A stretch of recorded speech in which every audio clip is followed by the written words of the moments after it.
नमस्कार. मुरंबा मालिकेच्या येणाऱ्या भागामध्ये जबरदस्त असा ट्विस्ट येणार आहे. तर इथे रमा आणि अक्षय ज्या रूममध्ये राहत असतात त्याचं ॲडव्हान्स द्यायचं असतं 15,000 रुपये आणि ते आता कसे जमा करायचं याचा विचार अक्षय रमा दोघंजणं करत असतात. दोघेही टेन्शनमध्ये असतात आणि तेवढ्यातच तिथे कोलते आलेला असतो ॲडव्हान्स घेण्यासाठी. तेव्हा तिथे माऊली येतात आणि 15,000 रुपये ॲडव्हान्स त्या कोलतेला देऊन टाकतात. तेव्हा रमाला खूप जास्त आनंद होतो, कारण आता 15,000 रुपये ॲडव्हान्स जर दिला नसता, डिपॉझिट दिलं नसतं, तर आता रमा अक्षयला कोलतेने घराबाहेर काढलं असतं. आणि तेव्हाच देवासारखे माऊली धावून येतात आणि म्हणतात की हे 15,000 रुपये तुमचा ॲडव्हान्स घ्या. तेव्हा कोलते म्हणतो पुढच्या महिन्याचं भाडं तुम्हाला द्यायचं आहे, असं म्हणून ते निघून जातात. तेव्हा इथे अक्षय रमा म्हणतात की माऊली, अगदी देवासारखे तुम्ही आमच्या मदतीला धावून आलात. तेव्हा माऊली म्हणतात की माणसाने माणसाची मदत नाही करायची तर कुणी करायची. आणि माऊली म्हणतात की माझ्याकडे तुमच्यासाठी एक काम आहे. माझ्या गाडीवरती कुणीच नाही आहे. कुडतूरला माझी जी गाडी आहे ती अशीच आहे, तुम्ही ती गाडी घ्या चालवण्यासाठी. तेव्हा इथे अक्षय आणि रमाला आता कामसुद्धा मिळवून दिलेलं असतं माऊलीने. तर इकडे जान्हवी आणि आनंदसुद्धा विचार करत असतात की काही ना काही करून आपल्याला अक्षय रमाला मदत करायची आहे. पण ते आता मदत कशी करणार, कारण अक्षय कुणाकडूनही मदत घ्यायला तयार नसतो. रमाने जे काम केलेलं असतं मुकादमांच्या इथे, तिथूनसुद्धा अक्षयने पैसे घ्यायला नकार दिलेला असतो रमाला. त्यामुळे आता अक्षय आपल्याकडून पैसे घेणार नाही असं आनंद म्हणत असतो. तर इथे आता अक्षय रमा दोघंजणं विचारत असतात. तेवढ्यातच इथे अक्षय म्हणत असतो की रमाला, मला असं लाचारासारखं जगता येत नाही आहे, मला नाही आवडत असं लोकांकडून पैसे घ्यायला आणि जगायला. तेव्हा रमा म्हणते काळजी करू नका, आपण याच्यातून सुद्धा मार्ग काढू, तुम्ही कशाला टेन्शन घेताय. आता आपल्या हाताला काम मिळणार आहे आणि आपलं आता घर भाडंसुद्धा गेलं आहे, मदत म्हणून घेतलं आहे आपण त्या काकांना ते पैसे परत करणार आहोत, तुम्ही काळजी नका करू. इथे 12 वाजल्यानंतर रमाने अक्षयच्या वाढदिवसाची तयारी केलेली असते. कपकेक आणलेले असतात आणि चॉकलेटसुद्धा आणलेले असतात. हे सगळं तिने एका ताटामध्ये सजवलेलं असतं आणि छोटी मेणबत्ती लावलेली असते आणि ती अक्षयला उठवते. तेव्हा अक्षय उठतो. तेव्हा रमा त्याला वाढदिवसाच्या शुभेच्छा देते. ती म्हणते हॅपी बर्थडे, आज तुमचा वाढदिवस आहे. तेव्हा अक्षय म्हणतो मी माझा वाढदिवस कसं काय विसरलो. तेव्हा रमा म्हणते पण मी कधीही विसरणार नाही, कारण तुमचा वाढदिवस माझ्यासाठी एका सणासारखा आहे. आणि ती अक्षयला आपल्या हाताने आता कपकेक भरवते आणि ती म्हणते की आता आजपासूनच आपण आपल्या कामाला सुरुवात करायची आहे. कुडतूरला काकांनी जी गाडी सांगितली ना, तिथे आपण आजच आपल्या कामाला सुरुवात करूया. दिवससुद्धा चांगला आहे, तुमचा वाढदिवस आहे आणि आजच आपल्या हाताला काम मिळाले, त्याच्यामुळे आपण भजी, वडापाव, समोसा जे काही आपल्याला जमेल ना ते बनवायला आपण सुरुवात करूया. तेव्हा इथे अक्षय रमा आता गाडीवरती आलेले असतात कुर्तुडला आणि तिथे काकासुद्धा आपल्या गाडीवरती आलेले असतात, कारण पहिलाच दिवस असतो. अक्षय रमा ती गाडी चालवत असतात आणि काकासुद्धा तिथे देखरेख करायला आलेले असतात. तेव्हा इथे अक्षय रमा दोघंजणं आता कामाला खूप जबरदस्त तयारी करतात. इथे रमाने भजी बनवायला घेतलेली असते आणि अक्षय पूर्णपणे तिला साथ देत असतो. अगदी बनवण्यापासून, तिला मदत करण्यापासून ते प्लेट धुण्यापर्यंत अक्षयसुद्धा अगदी तिच्या बरोबरीने काम करत असतो. रमा इथे गरमागरम कुरकुरीत भजीपाव, त्याच्यानंतर वडापाव, सगळं काही अगदी व्यवस्थित आणि खूप छान बनवत असते.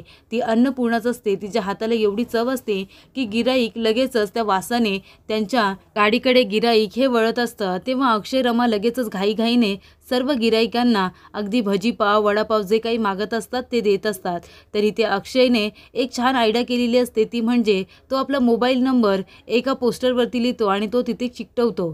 तो म्हणतो की ज्याला ऑर्डर होम डिलिव्हरी हवी असेल ना, त्याने तसंसुद्धा सांगायचं, आम्ही तुमच्या घरपर्यंत पोहोचू, तुम्ही काळजी करू नका.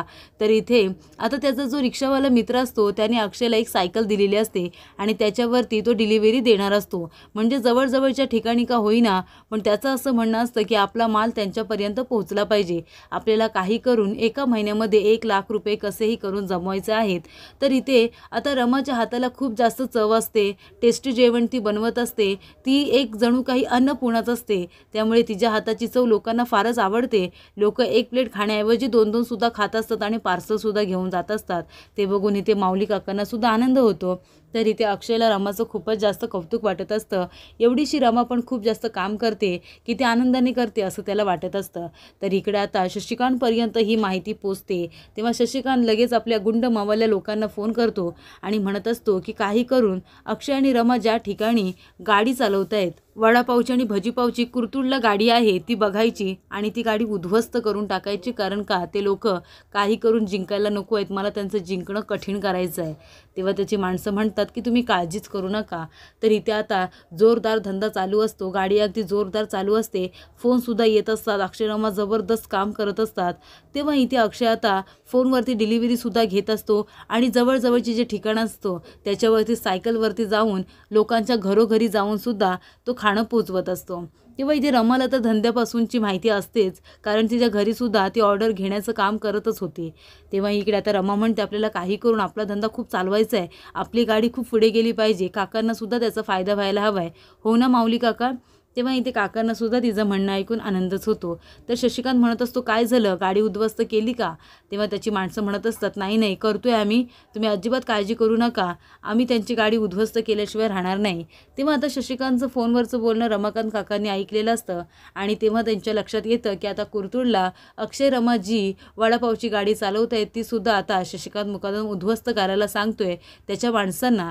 ही बातमी मला काही करून आता अक्षय रमापर्यंत पोहोचवायला हवी आहे. तेव्हा इथे आता रमाकांत काका त्यांचा पत्ता मिळवून त्यांना कुर्तुळला जाऊन गाठतात आणि तिथे जाऊन सांगतात की अक्षय रमा तुम्हाला आता काळजीने काम करायचं आहे, कारण शशिकांत मुकादमला तुमचं हे पुढे जाणं आता काही बघवत नाही आहे, त्याला परवडतच नाही आहे. एका महिनाभरात तुम्ही 1,00,000 रुपये मिळवून त्यांच्या नाकावरती माराल हे त्याला माहिती आहे, त्याच्यामुळे तो आता तुमचं जगणं कठीण करणार आहे. तो तुमची गाडी उद्ध्वस्त करण्यासाठी काही माणसांना पाठवणार आहे, त्याच्यामुळे तुम्ही तयारीत राहा. तेव्हा अक्षय ठरवतो जर ती माणसं इथे आली तर आपण लगेच पोलिसांना फोन करून इथे बोलवून घ्यायचं आणि त्यांना अरेस्ट करायला लावायची. तेव्हा रमा म्हणते आपण तेच करूया, आपल्याला का विनाकारण ती लोक त्रास देतील. तर इकडे रमा आपलं काम चालूच ठेवते. लोक खूपच जास्तीच्या प्रमाणामध्ये तिथे भजीपाव वडापाव घ्यायला येत असतात आणि रमाच्या चवीचं कौतुकसुद्धा करत असतात की तुमच्या हाताला खूप चव आहे, तुम्ही खूप छान पद्धतीने बनवता, अगदी खुशखुशीत कुरकुरीत भजी आहे, असे कॉम्प्लिमेंटसुद्धा तिला येत असतात. तेव्हा रमालासुद्धा छान वाटतं आणि अक्षयलासुद्धा. तर इथे अक्षय आता बाहेर गेलेला असतो ऑर्डर देण्यासाठी आणि तेवढ्यातच गाडीवरती गुंड माणसं आलेली असतात. तेव्हा अक्षयला ते कळतं आणि तो घाईघाईने तिथे येतो. तेव्हा इथे अक्षय धावत पळत आपली गाडी वाचवायला येतो. तेव्हा ते गुंड लोक अक्षयला पकडतात. तेव्हा अक्षय खूप मार खातो आणि त्यानंतर त्याच्यामध्ये अशी काही ताकद येते तो त्या सर्व गुंड माणसांना मारायला सुरुवात करतो, अगदी दणादण सगळ्यांना मारतो. तेव्हा इथे ती बातमी आता शशिकांत मुकादमपर्यंत पोहोचते की अक्षयने त्या माणसांना जबरदस्त मारलेला आहे. तेव्हा इथे रमाने सुद्धा खूप जास्त ताकद लावून त्या माणसांना गाडीपासून दूरच ठेवलेलं असतं. तेवढ्यातच तिलासुद्धा मार लागलेला असतो आणि माऊली काकांनासुद्धा थोडाफार मार बसलेला असतो, कारण ते गुंड लोक त्यांनासुद्धा मारण्याचा प्रयत्न करत असतात आणि गाडी ढकलण्याचा प्रयत्न करत असतात. तेवढ्यातच ते अक्षय येतो आणि कशीबशी आपली गाडी वाचवतो आणि तेवढ्यातच त्याने पोलिसांना सुद्धा फोन केलेला असतो. तेव्हा रमा म्हणत असते की आताच्या आता इथून निघून जा, माझा संसार उद्ध्वस्त करायला आलाय तुम्ही, आता कुठे आम्ही नव्याने सुरुवात केलेली आहे. तेव्हा तो गुंड माणूस त्यातल्या त्यात रमाचं मंगळसूत्र ओढण्याचा प्रयत्न करत असतो. तेव्हा रमाला खूपच जास्त राग येतो, ती रणरागिणीचं रूप धारण करते आणि तिथून एक दगड उचलते आणि त्या टकल्याच्या डोक्यात घालायला जाते. ती म्हणते लाज नाही वाटत तुला, एका बाईचं मंगळसूत्र ओढण्याचा प्रयत्न करतोयस का, तुला आया बहिणी आहेत की नाही. आणि ती आता एकमेकांवरती दगडा फेकायला सुरुवात करते. ती म्हणते की आताच्या आता इथून निघून जा. तेव्हा ते गुंड लोक रमाचा तो अवतार बघून लगेचच तिथून पळून जातात. तेव्हा अक्षय म्हणतो रमा तू काळजी करू नको, मला माहिती आहे हे सगळं कुणी केलंय, शशिकांत मुकादमाने माणसं पाठवली होती, पण आता काही होणार नाही, ते आपलं काहीही वाकडं करू शकणार नाही आहेत. आपली गाडी अगदी शाबूत आहे पण आपले पैसे आपल्याजवळ आहेत आणि थोडंफार माल आपला खराब झालेला आहे, पण काही हरकत नाही, आपण नव्याने सुरुवात करू. आपल्याला जेवढे हे लोक ओढण्याचा प्रयत्न करतील ना मागे तेवढं आपण पुढं जाऊया, आता थांबायचं नाही, मी तुझ्या बरोबर आहे, आपण दोघंजण मिळून आपण पुन्हा आपली गाडी सुरू करूया, असं अक्षय रमाला म्हणतो.